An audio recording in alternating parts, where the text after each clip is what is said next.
Balki ishonmassiz, oddiy GLS 450 dan GLS 63 bir $50,000 qimmatroq yuradi. Komplektatsiyasi ham zo'rroq bo'ladi. Motorot kuchi ham bilasiz, moshina bo'ladi. Rost aytgasim GLS 63 ga.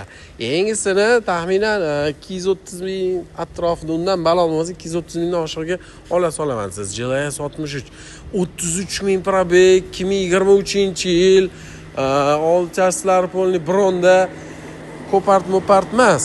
Mana shu o'zida o'zligi nomiga petno bo'lgan ekan. Mana shu kapotini uchida ekan. Auksiondan olingan mashina emas ekan, toza mashina bo'lgan ekan. O'sha nomiga o'zligi qilib olishgan ekan.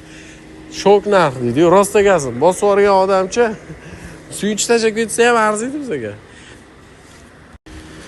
127,500 ga srochniy bosib olsangiz bo'ladi. Haqiqiy AMG 63 bosib oling ketib qoladi.